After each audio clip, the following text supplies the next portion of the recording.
আমার কথাটা শুন। শুনেন হাসনাত আব্দুল্লাহ ভাইয়ে কি বলে, আপনারা কথাটা সবাই মন দিয়া শুনবেন। ভাইয়ের কথা শুন। এই এটা কিন্তু আপনার দেবিদ্যার বাজার চলে যেতে হবে, হ্যাঁ? মেন রাস্তার মধ্যে। আমার কথাটা শুন, যেটা কইতেছি তোর ভালো লাগে কইতেছি।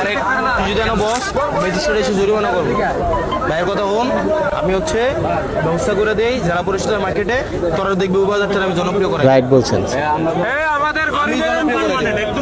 আমার কথা সঠিক কথা বলেছেন আপনি। করে না, ওখানে ডিস্টার্ব করবে না। আমার কথাটা শুন, আমি ব্যবস্থা করে দেবো। আপনারা ভিডিওটা কেউ ধাক্কা দেবেন না, তার কথাগুলো মন দিয়া শুনে। আমি তোর কইছি কিনা, তোর যদি বেচা কিনা না আমার কাছে আইস। আমার একটু ব্যাপারটা এমন না যে আমার সেই যে কথাগুলো বলতে যায় কইয়া দিয়ে তোর সঠিক বলতে হবে। তুই যে শুনে হইতেছে না, এটা আমি দেখবো, বুঝছস? আমার অসাধারণ বলেছেন। বাজার ওখানে ভিতরে থাকবে আর এই জায়গা একদম ক্লিন থাকবে। আমার কথা বুঝছস? যারা বলবে জেলা পরিষদে চলে যেতে হবে। আমার কথাটা বুঝছস কিনা? এটা আমি আমার একটু হেল্প করতে হবে। তোর যদি হেল্প না করেছেন কই যাবেন?